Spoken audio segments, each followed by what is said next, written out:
성경 말씀 읽어드리겠습니다. 하박국 3장 1절부터 19절까지 읽어드리겠습니다. 시기 온 옷에 맞춘 선지자 하박국의 기도라. 여호와여, 내가 주께 대한 소문을 듣고 놀랐나이다.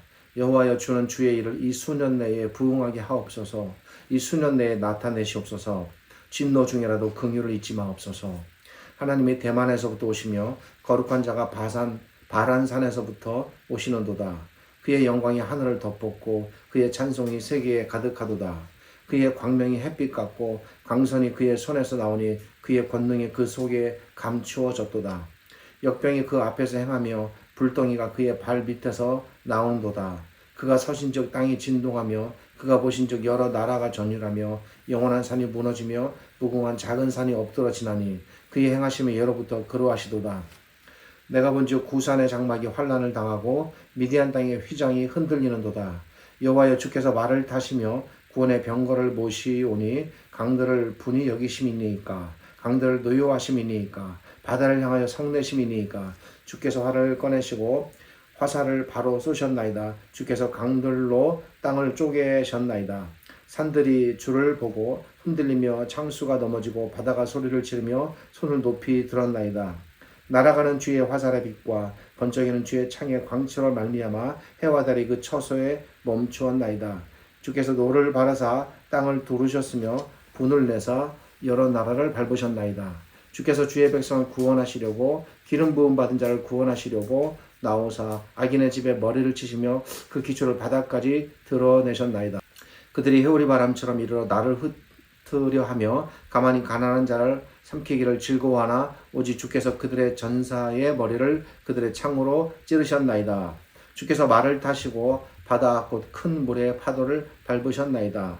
내가 들었으므로 내 창자가 흔들렸고 그 목소리로 말미암아 내 입술이 떨렸도다. 무리가 우리를 치러 올라오는 환난 날을 내가 기다림으로 썩이는 것이 내 뼈에 들어왔으며 내 몸은 내 처소에서 떨리는도다.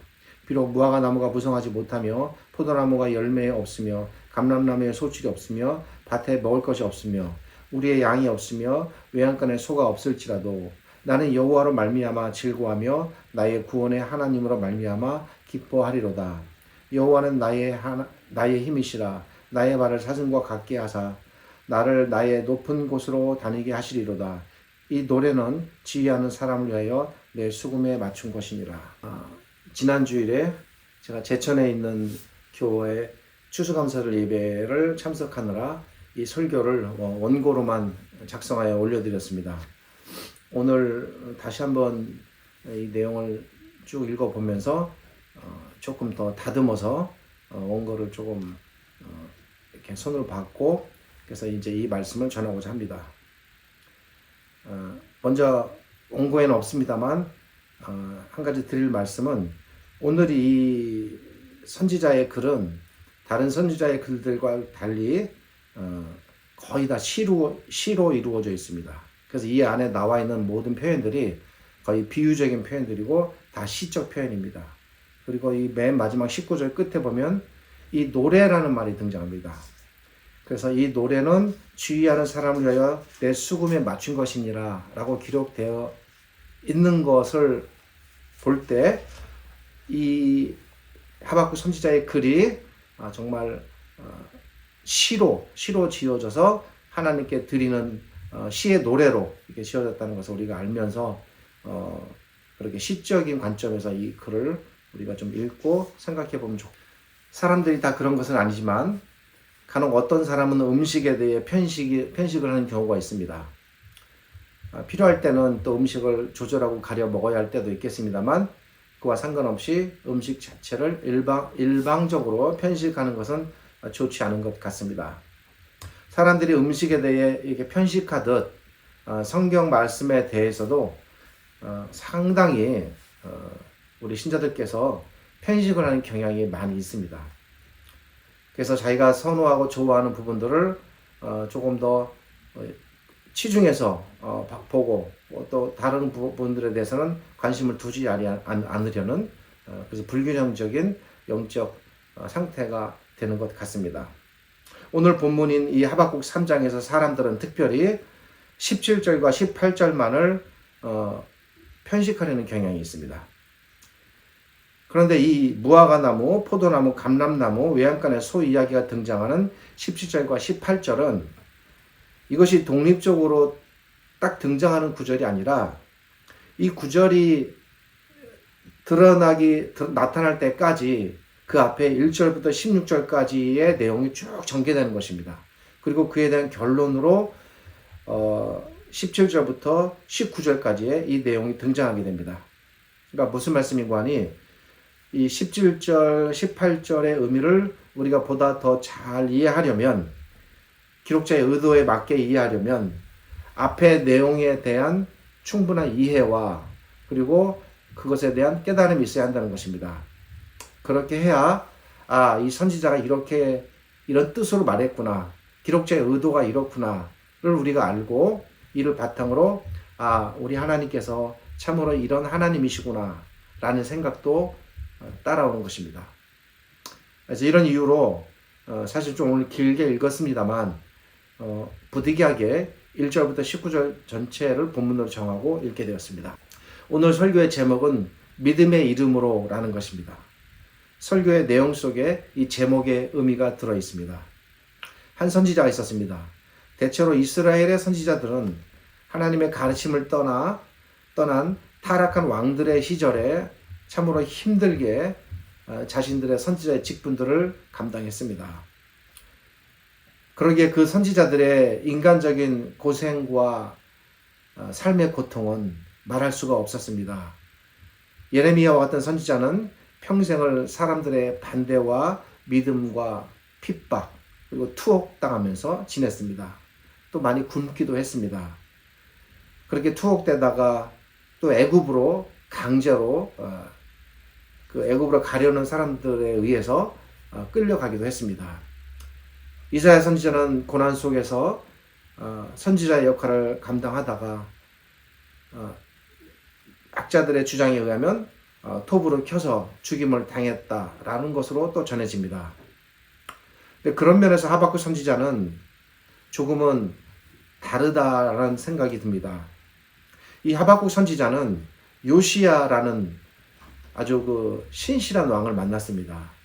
이 선지자는 요시야 왕과 더불어 장차 이스라엘이 이전의 영광을 되찾기를 희망하면서 개혁의 꿈을 키워나갔습니다. 그러니까 왕의 개혁에 이 선지자가 함께 동참하게 되는 것입니다. 그런데 안타깝게도 요시야 왕이 죽음을 갑작스럽게 당하게 됩니다. 더불어 이 선지자의 개혁에 대한 모든 꿈이나 희망도 함께 무너지고 사라지게 됩니다. 그리고 기다렸다는 듯이 유다는 요시야 왕의 죽음을 시작으로 더 빠른 속도로 타락의 길로 내리막길을 달리게 됩니다. 그리고 이제 유다는 도저히 심판을 면하지 못하는 상황으로 나아가게 됩니다. 이스라엘이 죄를 범하였기에 하나님으로부터 심판을 받는 것은 어찌 보면 마땅하지만 그럼에도 불구하고 선지자에게는 도무지 한 가지 이해할 수 없는 부분이 있었습니다. 그것은 왜 하필이면 하나님께서 하나님을 전혀 알지 못하는 이방의 그 바벨론이라는 나라를 들어서 하나님의 백성을 심판하려 하실까? 그리고 비록 이스라엘의 죄를 지었다고는 하나 바벨론은 이방 나라이고 전혀 하나님을 알지 못하는 자들인데 어떻게 그들에 의해 하나님의 백성이 심판을 당할 수 있어야 하나? 당해야 하나? 심판은 받아들이지만 이 심판의 과정과 방법을 선지자가 납득을 못하는 것입니다. 이 문제를 해결할 수가 없었습니다. 그래서 선지자는 인간적으로 하나님 앞에 굉장한 그 딜레마에 빠지게 됩니다. 과연 그럴까요? 오늘 본문 안에는 이 선지자의 딜레마가 나타나지 않지만 조금 더 시야를 돌려서 하박국서 전체를 조밀하게 읽어보면 선지자의 이런 깊은 고뇌가 하박국서 전체에 곳곳에서 묻어납니다. 예를 들어 1장 13절에서 선지자는 이렇게 말합니다. 어찌하여 괴율한 자들을 방관하시며 악인이 자기보다 의로운 사람을 삼키되 잠잠하시나이까. 여기서 악인이 의로운 사람이라는 것은 바벨론과 이스라엘 백성들을 염두에 둔 표현입니다. 그가 열국을 살류감이 오르니까. 그러니까 바벨론이 이렇게 심판의 도구로 사용되어 하나님의 백성들을 심판하는 것이 맞습니까? 라는 선지자의 괴로움이 이렇게 표현됩니다. 그러니까 선지자의 깊은 고민이 있는 겁니다. 이런 고민을 하나님께서 모른 척하지 않으시고 이 고민에 응답하여 답을 주십니다. 그 내용이 오늘 본문과 연관되어 있습니다. 하나님께서는 악을 행하는 바벨론이 당장은 이스라엘을 심판하는 심판의 도구로 쓰이겠지만 반드시 그 바벨론을 하나님께서 멸망시키겠다, 심판하시겠다라고 말씀하십니다. 지금은 바벨론이 여러 민족들을 짓밟고 있으나 언젠가는 그 바벨론도 하나님의 심판에 놓일 것이다 라는 말씀입니다. 하나님의 답변을 들은 선지자는 이제 이 하나님의 답변을 통해서 위로를 얻게 됩니다. 그리고 선지자는 이런 생각을 하게 됩니다. 아, 그렇구나. 비록 지금은 유다가 바벨론에 의해 멸망을 당하겠지만 언젠가 하나님께서 바벨론을 심판하시고 우리를 바벨론으로부터 건져내시겠구나. 이 소망을 이제 품게 되는 겁니다. 그래서 선지자는 2장 4절에서 앞에서 말씀드린 1장 13절과는 전혀 반대되는 이런 고백을 또 하게 됩니다.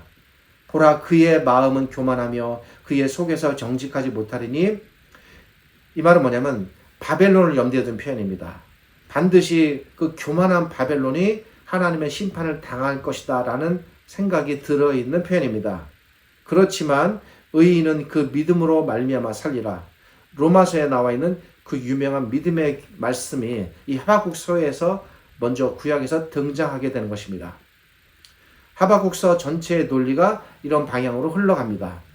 비록 당장의 바벨론에 대한 응징이 일어나지는 않겠지만 선지자는 장차 하나님께서 하나님의 백성을 대신해서 싸우셔서 바벨론을 무너뜨릴 것을 이제 알게 됩니다. 그래서 오늘 본문을 통해서 이 하나님의 싸움, 다른 말로 하나님의 전쟁을 즉 시로 표현하게 됩니다. 하박국 선지자는 이렇게 기도합니다. 여호와여, 내가 주께 대한 소문을 듣고 놀랐나이다. 이 소문은 하나님의 전쟁에 관한 소문입니다. 앞에서 말한 1장 13절과는 전혀 다른 새로운 분위기로 이 선지자의 마음이 이제 기뻐하게 되는 것입니다. 하나님께서 얼마나 전쟁에 능하시며 또한 자기 백성을 위해 얼마나 치열하게 싸우시는가에 대한 소문을 선지자가 들었음을 이렇게 시적으로 표현하게 됩니다. 시적으로 표현했으니 그냥 그 시의 표현을 따라 그대로 저도 흘러가는 대로 말씀을 드리고자 합니다. 비록 이스라엘이 자신들의 죄로 인해 하나님으로부터 심판을 받지만 하박국 선지자는 하나님께서 빠른 시일 내에 자신들을 용서하시고 자신들을 악인들의 손에서 구원해 주실 것을 바라보게 됩니다. 하박국 선지자는 바벨론이 아무리 강한 나라라 할지라도 하나님께서 이 전쟁에 나가시면 단번에 바벨론을 쳐 없애실 것을 확신하게 됩니다. 이미 하나님께서 2장에서 하박국 선지자에게 장차 바벨론을 무너뜨려 주시겠다라고 전장에서 약속하셨습니다. 앞에 장에서. 이 약속에 의지해서 하박국 선지자가 3장에서 시로 기도하는 것입니다. 선지자는 장차 하나님께서 어떤 모습으로 임하실 것일까를 하나님을 전사로 표현합니다. 전사이신 하나님이다라는 유명한 어떤 한 학자의 책이 있습니다. 이런 것들이 주제가 되고 모티브가 돼서 구약에서 하나님을 전사로 표현하게 됩니다. 하나님께서 이스라엘을 구원하시기 위해 임하시는 모습이 표현된 부분이 3장 3절부터 7절까지입니다. 3장 3절부터 7절까지는 이렇게 시이니까 시를 감안하여 이제 보시면 되겠습니다.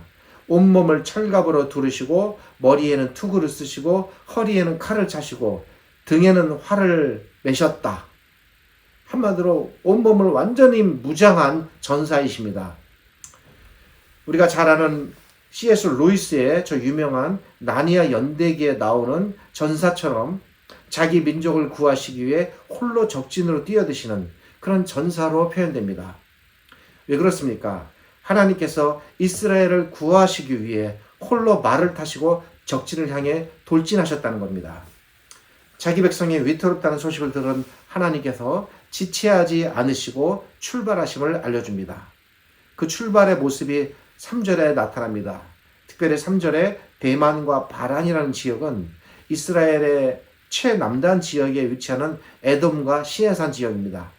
최남단까지는 아니라도 남단 지역입니다.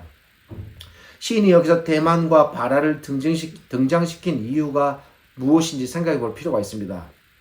대만과 바라는 이스라엘의 남쪽 지역입니다. 따라서 여기서 시인이 대만과 바란을 등장시켰다는 것은 비록 하나님께서 이스라엘로부터 먼 지역인 대만과 바란에 계시다 할지라도 그분은 지체하지 않으시고 거리와 상관없이 말을 달려 자기 백성을 구하시기 위해 지체치 않으시고 오신다는 것을 알려주기 위하여 대만과 여기 바란이 등장하는 것입니다. 이렇게 임하시는 하나님의 모습이 얼마나 위대하던지 그 영광이 하늘을 덮고 온 세계가 전사이신 하나님을 찬양합니다. 이 하나님의 권능이 얼마나 크던지 하나님의 손에서 광선이 햇빛처럼 나옵니다. 하나님의 발 밑에서는 불덩이가 나옵니다. 하나님께서 엄청난 능력을 동반하시며 적들 앞에 우뚝 서셨습니다. 이에 적들이 놀랍니다. 적들이 놀라 간담이 녹아내리는 모습이 6절에 표현됩니다. 실제로 구약의 곳곳에 하나님께서 때로는 이렇게 이적을 동반하여 전쟁에 직접 임하셔서 이스라엘 백성의 전쟁을 승리로 이끄시는 그런 모습들이 실제로는 기록되어 있는데 그런 것들이 전부 다 이렇게 시로 지금 담아져 내고 있는 것입니다. 하나님께서 칼을 차시고 말갈기를 달리시며 우뚝 서시자 땅이 진동하며 열국이 전율합니다. 산이 무너져 내리며 작은 산들이 그분 앞에 무너지고 엎어집니다. 시인은 구체적으로 이렇게 두려워 떠는 대표적인 두 민족을 소개합니다. 본 전쟁에 앞서서 작은 전쟁들을 소개합니다. 그것은 구산과 미디안과의 전쟁입니다. 구산은 구수적으로 아프리카의 이디오피아 계열의 민족입니다. 미디안은 미디안 광야에 거하는 민족입니다. 두 민족은 이스라엘과 접경 지역을 이루면서 유목 생활을 하던 민족이었는데 이스라엘의 가나안 정착 초기에 이스라엘을 참 많이도 괴롭혔던 민족들이었습니다. 물론 신약 시대에 들어오면서 구스나 미디안의 모든 민족도 하나님의 구원의 반열 안에 다 들어오는 그런 구원의 영향 안에 들어오게 되지만 이때까지는 하나님의 심판의 대상이었습니다. 이스라엘의 역사 초기부터 거슬러 올라가서 이스라엘을 괴롭혔던 민족들을 순서대로 무찌르실 것이다 라는 사실을 지금 선지자가 말하고 있습니다. 그래서 구산의 장막이 환란을 당하고 미디안 땅의 휘장이 흔들리도다 라는 시로 표현하고 있습니다. 그리고 이 전쟁이 여기서 끝나는 것이 아니라 본격적으로 하나님의 전쟁이 시작됩니다. 여기서 하나님의 주 목표는 구산이나 미디안이 아닙니다. 하나님께서 무찌르고자 하셨던 최종 목표는 전 세계를 호령하고 지배하였던 바벨론입니다. 그만큼 하나님의 전투도 치열하고 맹렬하게 펼쳐질 것입니다. 하나님께서 적들을 무찌르는 내용이 소개되는 부분이 드디어 8절부터 15절까지 등장합니다. 멀리 남방에서 온몸을 무기로 장착하시고 말을 타고 단숨에 달려오신 하나님께서 드디어 무기들을 사용하십니다. 그리고 여호와의 전쟁이 시작되었습니다. 하나님께서 제일 먼저 활을 뽑아 적진을 향해 날리십니다. 그리고 칼을 들어 땅을 쪼개십니다. 그러자 산들이 하나님을 보고 놀라 쓰러집니다. 또 창을 들어 휘두르니 해와 달이 달아납니다. 바다가 하나님께 항복을 합니다. 선지자는 하나님께서 싸우시는 모습이 얼마나 놀라운지 11절에서 마침내 이런 고백을 하게 됩니다. 주의 나르시는 사레빛과 주의 번쩍이는 창의 왕치로 인하여 해와 달이 그의 처소에 멈추었나이다. 이 말은 해와 달이 하나님께서 날리신 화살과 휘두르시는 창을 보고 깜짝 놀라 그 자리에 멈추었다는 말입니다. 물론 시적인 표현이고 바벨론에 대한 심판을 염두에 둔 비유적인 표현이 되겠습니다.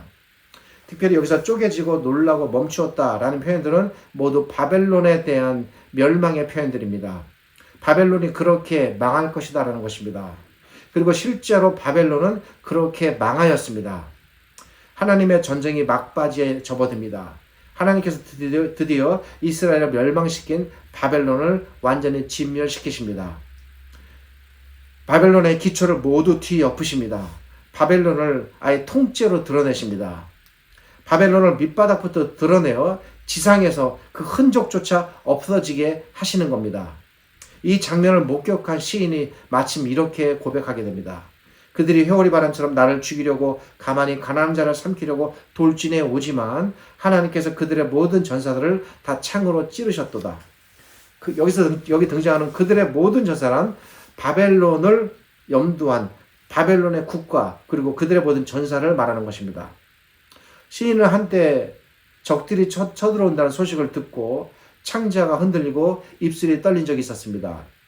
그 소식을 듣고 시인은 자신의 뼈가 썩으며 몸이 떨리는 것 같다라고 하박국의 다른 곳에서 말할 정도로 극심한 두려움에 빠진 적이 있었습니다. 그러나 시인은 이제 두려워하지 않게 됩니다. 시인은 마침내 두려움을 극복하고 믿음의 용기를 내게 됩니다. 하나님을 신뢰함으로 적에 대한 두려움에서 벗어나게 된 시인이 깨달은 사실이 있습니다. 그것은 바로 믿음이라는 것이 무엇인가라는 것입니다. 참된 믿음은 두려움 속에서 그 믿음의 진가가 드러나게 됩니다. 아무 일이 없는 평안함 가운데 있는 믿음이 모두 참인 것처럼 보입니다. 그러나 두려움이라는 기질이 시작되면 참 믿음과 거짓 믿음이 구별되고 거짓 믿음은 기질의 바람에 날려가게 됩니다. 시인의 믿음은 두려움이라는 이 기질 속에서 그 참 모습이 드러나게 되는 것입니다. 그리고 그 믿음의 근간은 오직 하나님의 말씀입니다. 이렇게 터득된 시인의 믿음은 이제 그의 삶의 전 영역으로 확대됩니다. 그 확대된 영역의 모습이 등장하는 17절, 18절입니다. 믿음이 시인의 삶 전체의 영역 속에서 마치 살아있는 생명체처럼 움직이고 작동하게 됩니다. 결코 추상적이거나 멈춰져 있는 죽어있는 믿음이 아니었습니다. 이 믿음이 시인의 삶 구석구석을 파고들며 먼지를 빨아들이는 청소기처럼 옳지 않고 잘못된 것들을 모두 불순물들을 빨아들입니다. 믿음은 시인의 생각, 그의 영혼, 그의 정신을 재탄생시킵니다. 믿음을 통해 여과된 재탄생된 시인의 눈에 이제 세상은 다르게 보였습니다. 세상이 달라진 것은 아니지만 그의 눈이 달라졌기에 세상을 바라보는 그의 관점이 달라진 것입니다. 지금까지 두려움과 공포의 세상이었지만 그렇지 않게 보였다는 것입니다. 전에는 보이지 않았던 저편 너머에 하나님의 세상이 보였습니다. 이렇게 믿음의 눈으로 자신의 삶을 새롭게 바라보게 된 시인이 드디어 고백을 하게 됩니다. 그것이 바로 저 유명한 무화과 나무에 관한 고백입니다. 비록 무화과 나무가 무성치 못하며 포도나무에 열매가 없으며 감람나무에 소출이 없으며 밭에 식물이 없으며 우리에게 양이 없으며 외양간에 소가 없을지라도 실제로 시인의 시대에 바로 이런 시대였습니다. 그럴지라도 내가 믿음의 눈으로 바라보니 보이지 않던 것이 보였다라는 것입니다. 그래서 여호와를 인하여 즐거워하며 나의 구원의 하나님을 인하여 기뻐하리로다. 인간에게 전쟁만큼 비참한 것도 없겠습니다만 사실 전쟁은 너무너무나 비참하고 결코 이 땅에 있어서는 안 되는 것입니다. 인간의 모든 것을 빼앗아가고 모든 것을 무너뜨리고 모든 것을 파멸시키는 것이 전쟁입니다. 그런데 때로는 전쟁 이상으로 고통스러운 것이 있습니다. 그것은 기근과 굶주림입니다. 전쟁은 그래도 전쟁도 너무 고통스럽지만 한때의 고통일 수 있고 또 전쟁이 끝날 거라는 희망이 있지만 굶주림이라는 것은 보이지 않는 긴 터널을 지나는 것과 같습니다. 언제 이 굶주림이 끝날지 기약이 없다면 너무나 두려울 것입니다. 매일매일 굶주림의 연속이라면 이보다 더한 두려움과 고통은 없을 것입니다. 그래서 기근이라는 것이 무서운 것입니다. 배가 고파도 집에 가면 먹을 밥이 있다라고 생각되면 이 한낮의 배고픔은 잠시의 견딤으로 극복할 수 있을 것입니다. 오늘 배가 고파도 내일은 지어 먹을 밥이 있다면 희망이 있고 오늘의 배고픔을 움켜쥐면서 잠을 그래도 청할 수 있을 것입니다. 그런데 여러분 생각해 보십시오. 지금도 배가 고프고 집에 가도 저녁에 먹을 밥이 없고 내일도 아무 먹을 음식이 없고 그 이후도 기약 없는 굶주림이 계속될 거다라는 생각이 들어오면 지금의 배고픔은 단순한 배고픔이 아닙니다.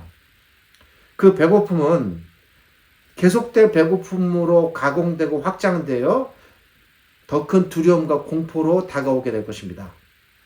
이렇게 굶다가 결국 아무것도 먹지 못하고 죽을 수가 있구나. 굶주림의 공포가 죽음의 공포로 밀려오는 것입니다. 이 공포가 배고픔을 더 고통스럽게 만듭니다. 배고픔의 공포가 가공되고 확장되는 것입니다. 그래서 끝이 안 보이는 기근이 무섭습니다. 그렇게 다가오는 굶주림이 무섭습니다. 시인이 그런 굶주림의 상황을 지금 말하는 것입니다. 끝이 보이지 않는 굶주림은 그 굶주림의 끝에 죽음만이 놓여 있을 것입니다. 굶주림이 끝날 때까지 어떻게 버텨야 할지 방도가 없습니다. 끝을 알 수 없는 고통 앞에 놓여 있다는 것. 그러니까 희망이 없고 절망만 있다는 것. 그 자체가 더 고통스럽고 더 무서운 것입니다. 당장의 배고픔보다 방도가 없는 미래가 더 큰 두려움의 실체입니다. 지금도 이런 고통 속에 하루하루를 굶주리며 최소한의 양식으로 어쩔 수 없이 생명을 연명해야 하는 수많은 형제들, 그리고 안타까운 어린 생명들이 우리가 조금만 눈을 돌리면 세계 여러 곳곳에 너무나도 많고 지금도 하루에 수많은 어린이들이 아사로 굶주림으로 죽어가고 있습니다. 시인은 두렵습니다. 고통스럽습니다. 바로 이때에 시인이 외치는 그의 고백이 이 가운데서 탄생되는 것입니다. 비록 무화과 나무가 무성치 못하며 포도나무에 열매가 없으며 감람나무에 소출이 없으며 밭에 식물이 없으며 우리가 이 기근으로 인하여 지금 너무너무나 계속해서 굶주리고 그래서 양이 없고 소가 없을지라도 나는 여호와를 인하여 즐거워하며 나의 구원의 하나님을 인하여 기뻐하리로다.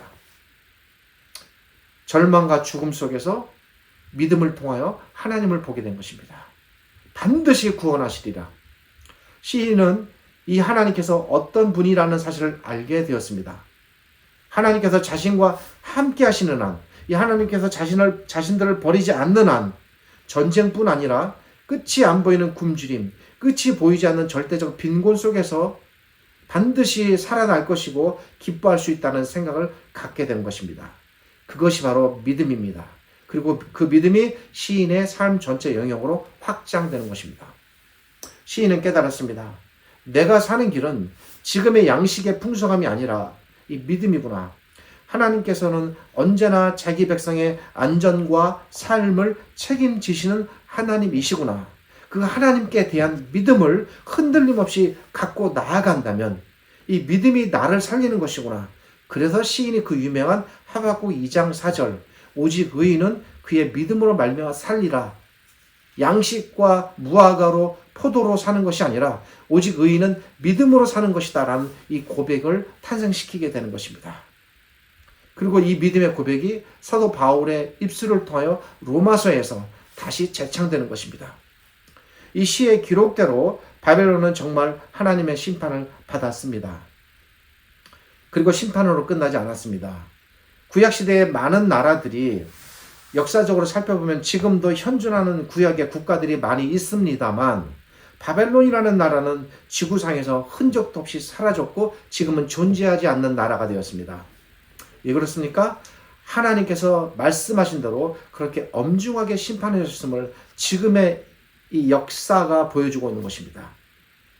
그 옛날 하나님께서 이스라엘 백성을 구원하시기 위해 전사같이 싸우시며 바벨론을 무찌르셨듯이 우리를 위해 싸우실 한 전사를 보내주셨습니다. 그렇게 바벨론은 사라졌지만 바벨론이 멸망시켰던 이스라엘은 지금 건재하고 있는 겁니다. 무엇입니까? 하나님의 구원이 살아있음을 보여주는 겁니다.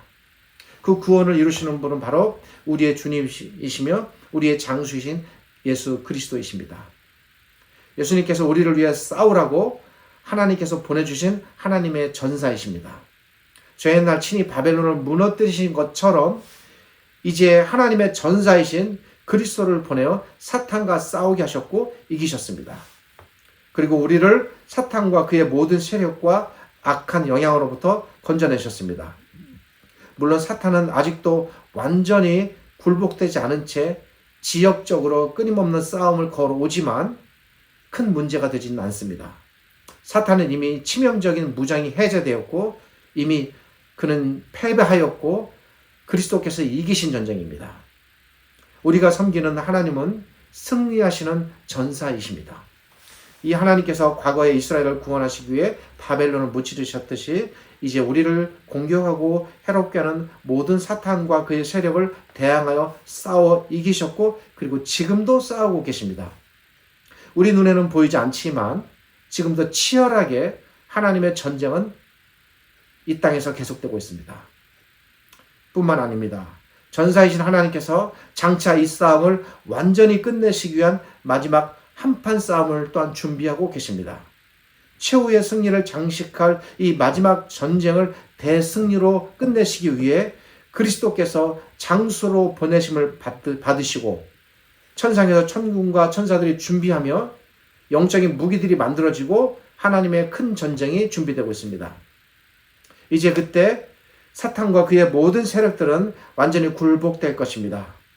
더 이상의 저항조차 없을 것이며 영원히 저 어둠의 철창 속에 갇히게 될 것입니다. 우리가 바라보아야 할 소망이 여기에 있는 것입니다.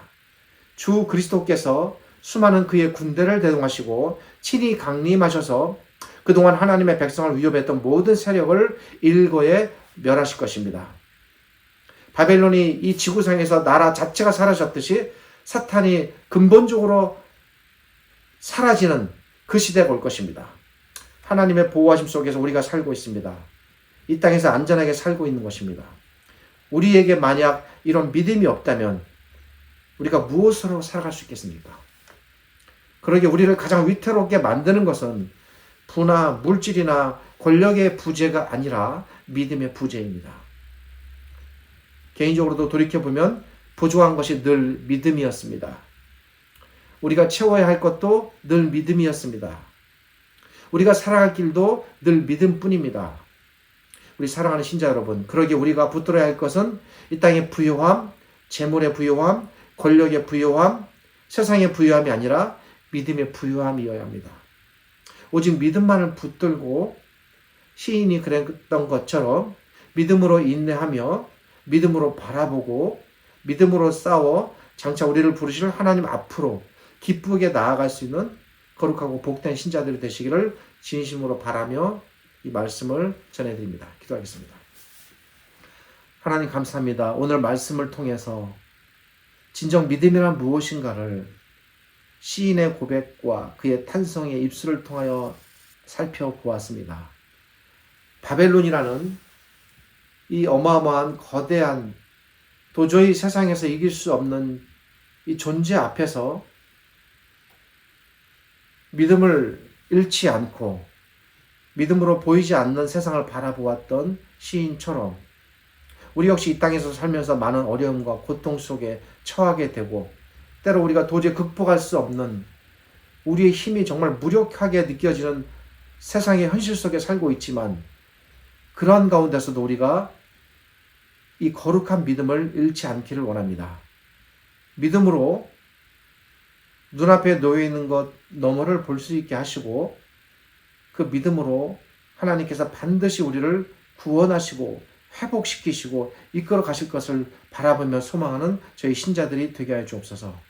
지금은 우리 주님 예수 그리스도의 은혜와 저희를 지극히 사랑하시는 아버지 하나님의 크신 사랑과 오늘 이 말씀으로 우리에게 다가오셔서 믿음의 눈을 뜨게 하시고 고통과 암울함 속에서 믿음을 잃지 않도록 이끌어 주시는 성령 하나님의 함께 하심이 오직 믿음만을 마음에 품고 살아가는 우리 모든 신자들에게 하나님의 도우심과 함께 하시는 은혜가 가득하고 넘쳐나시기를 우리 주님 예수 그리스도의 이름으로 축복하며 기도드립니다.